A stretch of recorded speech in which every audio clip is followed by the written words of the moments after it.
You approve a mortgage transfer. The screen says, pending. In 2025, Fedwire moved an average of $4.593 trillion every business day. Yet that river of money depends on software. What happens when one trusted update makes thousands of banking machines stop speaking? Banks advertise steel doors, armed guards, biometric locks, and concrete vaults. Those defenses protect physical cash. Modern liquidity lives somewhere else. It lives in databases, message formats, encryption keys, network routes, identity systems, and clocks. The vault may be impenetrable while the payment engine is waiting for a software dependency to restart. There is no verified case where exactly 12 lines of code froze $5 trillion. That phrase is a metaphor, not a documented event. But the underlying danger is real. A tiny configuration error can reach millions of machines because modern security software is designed to update rapidly, automatically, and at enormous scale. On July 19, 2024, CrowdStrike released a faulty security content update. An undetected defect caused out-of-bounds memory reads and Windows crashes. Microsoft estimated that 8.5 million devices were affected. That was less than 1% of Windows machines. Still, airlines, hospitals, companies, and financial services around the world lost critical systems. CrowdStrike was not attacking its customers. It was protecting them. That is the contradiction. The tools installed to reduce cyber risk can become common points of operational failure. One vendor, one update channel, one trusted certificate, one mistake distributed faster than any human response team can intervene. Financial firms do not need one company to own the system for concentration to exist. They only need many institutions to depend on the same providers. A 2024 Bank of England and FCA survey found that the top 3 cloud providers represented 73% of reported cloud providers used across surveyed AI applications. Now move beneath the banking app. Fedwire settles high-value dollar payments individually in central bank money. CHIPS clears major domestic and cross-border dollar payments using a liquidity-saving system. SWIFT usually carries financial messages rather than moving funds itself. Different functions, different operators, but all depend on accurate, authenticated communication. In 2025, Fedwire processed about 869,000 transfers per business day, worth $4,593 trillion. CHIPS processed roughly 632,000 payments daily, worth $2.014 trillion. SWIFT recorded more than 68 million messages on its busiest day that year. These figures overlap economically.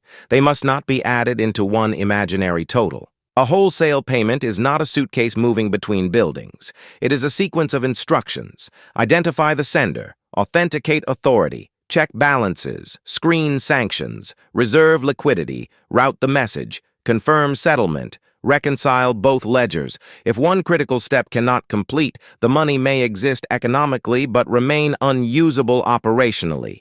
Banks constantly receive and send payments. Incoming funds help finance outgoing obligations.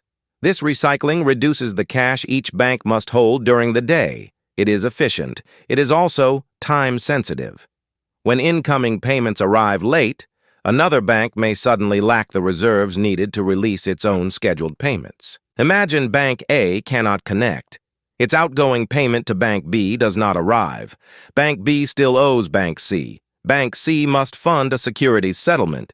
Bank D expects cash from that transaction. Nobody is insolvent. Nothing has been stolen. But every institution becomes more cautious because expected liquidity has disappeared. This is a liquidity freeze. Banks delay non-urgent payments. Treasury teams preserve reserves. Intraday borrowing rises. Payment queues grow. Counterparties call each other. Risk limits tighten. The rational defense of each institution can slow the entire network. A communication failure begins behaving like a financial shock. Federal Reserve researchers studied a multi-day cyber attack on a technology service provider. Banks using that provider had difficulty sending Fedwire payments. Other banks then received fewer payments and risked having insufficient reserves for their own obligations. Some drew down reserves. Others borrowed from the discount window or federal funds market. Global standards expect critical financial market infrastructures to plan for resuming essential operations within 2 hours after a cyber disruption. That target exists because delay compounds. Payment systems do not merely process yesterday's bookkeeping. They settle securities, fund dealers, move corporate cash, support monetary policy, and close obligations before deadlines expire. BIS research across 9 major payment systems found that institutions used intraday liquidity equal to roughly 15% of total daily payment values on average. Fedwire participants in the study used about $630 billion of intraday liquidity per business day. The system works because money is repeatedly received, reused, and released. Fedwire's 2025 daily average was already close to $5 trillion. That does not mean every dollar would be permanently lost during an outage. Most payments would wait, reroute, or settle later. The real threat is timing. Obligations worth trillions can become temporarily unavailable, precisely when markets demand certainty. No credible authority publishes one universal cost per minute for a global banking outage. The institutions, timing, and affected services differ too much. An industry survey in 2024 found downtime exceeded $5 million per hour in banking and finance among large enterprises. That is more than $83,000 per minute per affected organization. Even that estimate misses the systemic bill.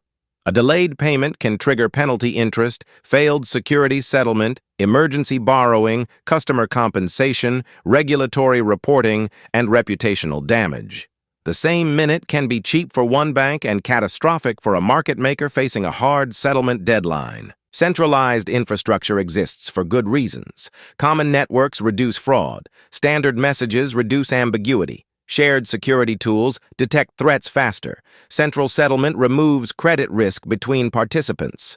Liquidity-saving algorithms reduce the cash banks must lock up. Fragmenting every function across incompatible systems would create slower payments and different vulnerabilities. The strongest network attracts more users. More users justify deeper integration. Deeper integration raises switching costs. Eventually, resilience depends not only on whether each bank is secure, but whether the same vendor, operating system, cloud region, certificate authority, or data feed is embedded across many banks simultaneously. Banks maintain backup sites, redundant networks, manual procedures, and contingency liquidity.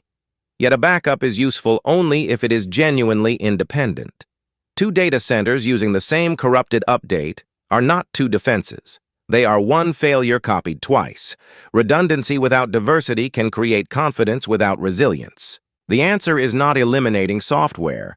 It is controlling blast radius, staged deployments, independent testing, segmented networks, delayed updates for critical systems, multiple communication channels, practiced manual procedures, larger liquidity buffers, and authority for humans to stop automation before a local defect becomes a network event. For customers, the immediate consequence is simple. A salary may arrive late. A card may fail.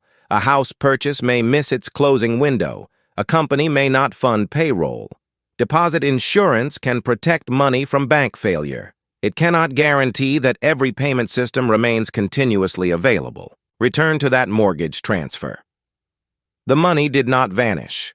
The vault was never breached. The bank may still be solvent, but access depends on a chain of machines agreeing in sequence that the payment is valid and final.